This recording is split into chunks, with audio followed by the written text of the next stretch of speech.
السلام علیکم پیارے دوستو، یہ واقعہ حضرت ابراہیم علیہ السلام کا ہے۔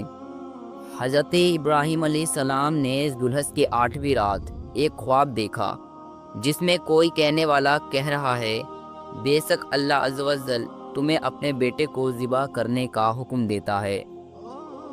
آپ علیہ السلام صبح سے شام تک اس بارے میں غور فرماتے رہے کہ یہ خواب اللہ عز و جل کی طرف سے ہے یا شیطان کی جانب سے۔ 9ویں رات پھر وہی خواب دیکھا اور صبح یقین کر لیا کہ یہ حکم اللہ کی طرف سے ہے، اس لیے 9 ذوالحج کو یوم عرفہ یعنی پہچاننے کا دن بھی کہا جاتا ہے۔ 10ویں رات پھر وہی خواب دیکھنے کے بعد آپ علیہ السلام نے صبح اس خواب پر عمل کرنا یعنی اپنے بیٹے کی قربانی کا پکا ارادہ فرما لیا، جس کی وجہ سے ذوالحج کو یوم نحر یعنی ذبح کا دن کہا جاتا ہے۔ اللہ عز و جل کے حکم پر عمل کرتے ہوئے بیٹے کی قربانی کرنے کے لیے حضرت ابراہیم علیہ السلام جب اپنے پیارے بیٹے حضرت اسماعیل علیہ السلام کو، جن کی عمر اس وقت 7 سال یا اس سے تھوڑی زیادہ تھی، حضرت ابراہیم علیہ السلام نے اپنے بیٹے کو لے کر ذبح کرنے کے لیے چل دیے۔ تبھی شیطان ان کی جان پہچان والے ایک شخص کی صورت میں ظاہر ہوا اور پوچھنے لگا، اے ابراہیم، کہاں کا ارادہ ہے؟ آپ نے جواب دیا، ایک کام سے جا رہا ہوں۔ اس نے پوچھا، کیا آپ اسماعیل کو ذبح کرنے جا رہے ہیں؟ حضرت ابراہیم علیہ السلام نے فرمایا، کیا تم نے کسی باپ کو دیکھا ہے کہ وہ اپنے بیٹے کو ذبح کرے؟ شیطان بولا، جی ہاں، آپ کو دیکھ رہا ہوں کہ آپ اس کام کے لیے چلے ہیں۔ آپ سمجھتے ہیں کہ اللہ پاک نے آپ کو اس بات کا حکم دیا ہے۔ حضرت ابراہیم علیہ السلام نے ارشاد فرمایا، اگر اللہ پاک نے مجھے اس بات کا حکم دیا ہے تو پھر میں اس بات کی فرما برداری کروں گا۔ یہاں سے مایوس ہو کر شیطان حضرت اسماعیل علیہ السلام کی امی جان حضرت حاجرہ رضی اللہ عنہا کے پاس آیا اور ان سے پوچھا، ابراہیم آپ کے بیٹے کو لے کر کہاں گئے ہیں؟ جواب دیا، وہ اپنے ایک کام سے گئے ہیں۔ حضرت حاجرہ رضی اللہ عنہا نے فرمایا، کیا تم نے کسی باپ کو دیکھا ہے کہ وہ اپنے بیٹے کو ذبح کرے؟ شیطان نے کہا، وہ یہ سمجھتے ہیں کہ اللہ عز و جل نے انہیں اس بات کا حکم دیا ہے۔ یہ سن کر حضرت حاجرہ رضی اللہ عنہا نے فرمایا، اگر ایسا ہے تو انہوں نے اللہ پاک کی اطاعت یعنی فرما برداری کر کے بہت اچھا کیا۔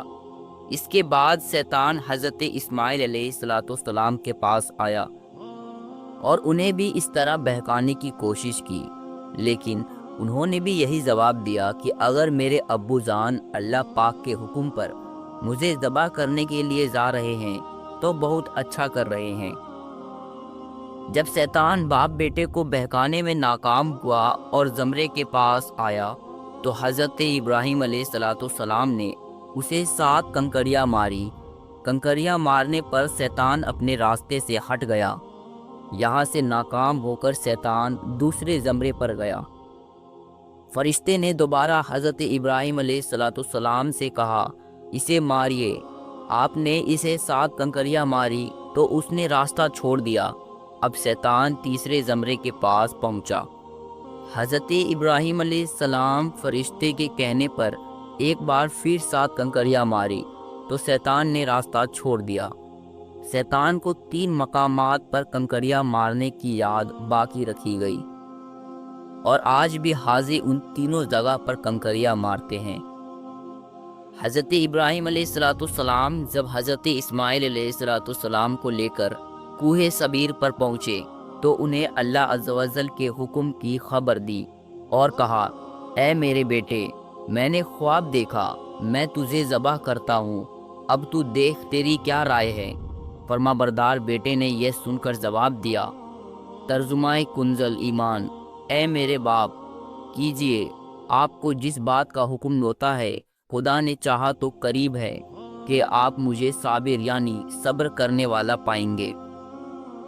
حضرت اسماعیل علیہ السلام نے اپنے والد محترم سے مزید عرض کی کہ ابو جان، ذبح کرنے سے پہلے مجھے رسیوں سے مضبوط باندھ دیجئے تاکہ میں ہل نہ سکوں، کہ مجھے ڈر ہے کہ کہیں میرے ثواب میں کمی نہ ہو جائے، اور میرے خون کے چھینٹوں سے اپنے کپڑے بچا کر رکھیے تاکہ انہیں دیکھ کر میری امی جان غمگین نہ ہو جائے، اور چھری خوب تیز کر لیجئے گا تاکہ میرے گلے پر اچھی طرح چل جائے، یعنی گلا فوراً کٹ جائے، کیونکہ موت بہت سخت ہوتی ہے۔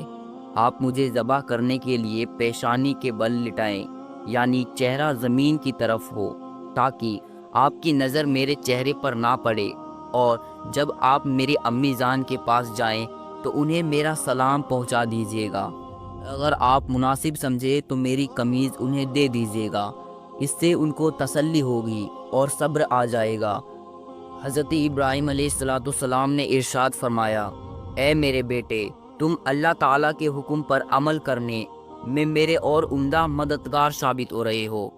پھر جس طرح حضرت اسماعیل علیہ السلام نے کہا تھا ان کو اسی طرح باندھ دیا، اپنی چھری تیز کی، حضرت اسماعیل علیہ السلام کو پیشانی کے بل لٹا دیا اور ان کے چہرے سے نظر ہٹا لی اور ان کے گلے پر چھری چلا دی، لیکن چھری نے اپنا کام نہ کیا، یعنی گلا نہ کٹا۔ اس وقت حضرت ابراہیم علیہ السلام پر وحی نازل ہوئی اور ہم نے اسے ندا فرمایا، اے ابراہیم، بے شک تو نے خواب سچ کر دکھایا، ہم ایسا ہی صلہ دیتے ہیں نیکوں کو۔ بے شک یہ روشن جانچ تھی، اور ہم نے ایک بڑا ذبیحہ جس کے فدیے میں دے کر بچا لیا۔ حضرت ابراہیم علیہ السلام نے جب اسماعیل علیہ السلام کو ذبح کرنے کے لیے زمین پر لٹایا تو اللہ پاک کے حکم سے حضرت جبرائیل علیہ السلام بطور فدیہ جنت سے ایک مینڈا یعنی دمبا لیے تشریف لائے، اور دور سے اونچی آواز میں فرمایا، اللہ اکبر، اللہ اکبر۔ جب حضرت ابراہیم علیہ السلام نے یہ آواز سنی تو اپنا سر آسمان کی طرف اٹھایا اور جان گئے اللہ عز و جل کی طرف سے آنے والی آزمائش کا وقت گزر چکا ہے، اور بیٹے کی جگہ فدیے میں میڈا بھیجا گیا ہے، لہٰذا خوش ہو کر فرمایا، لا الہ الا اللہ واللہ اکبر۔ جب حضرت اسماعیل علیہ السلام نے یہ سنا تو فرمایا، اللہ اکبر وللہ الحمد۔ اس کے بعد سے یہ تین پاک حضرت ان مبارک الفاظ کی ادائیگی کی یہ سنت قیامت تک کے لیے جاری و ساری ہو گئی۔ میرا پہلا سوال یہ ہے، کیا ہر کوئی خواب دیکھ کر اپنا بیٹا کو ذبح کر سکتا ہے؟ یاد رہے، کوئی شخص خواب یا غیبی آواز کی بنیاد اپنے یا دوسرے کے بچے یا کسی انسان کو ذبح نہیں کرے گا تو سخت گناہگار اور عذاب نار کا حقدار قرار پائے گا۔ حضرت ابراہیم علیہ السلام جو خواب کے بنا پر اپنے بیٹے کی قربانی کے لیے تیار ہو گئے، یہ حق ہے، کیونکہ آپ نبی ہیں اور نبی کا خواب وحی الہی ہوتا ہے۔ ان حضرات کا امتحان تھا۔ حضرت جبرائیل علیہ السلام جنتی دمبا لے آئے، اور اللہ تعالیٰ کے حکم سے حضرت ابراہیم علیہ السلام نے اپنے پیارے بیٹے کی بجائے اس جنتی دمبے کو ذبح فرمایا۔ حضرت ابراہیم اور حضرت اسماعیل علیہ السلام اس انوکھی قربانی کی یاد یا قیامات قیام کرے گی، اور مسلمان ہر بقرہ عید میں مخصوص جانوروں کی قربانی پیش کرتے رہیں گے۔ میرے پیارے دوستو، امید کرتا ہوں کہ آپ کو یہ واقعات بے حد پسند آیا ہوگا، تو کمنٹس میں ماشاء اللہ ضرور لکھ دیجیے گا، اور ملتے ہیں کسی دوسرے واقعات کے ساتھ۔ تو السلام علیکم، خدا حافظ۔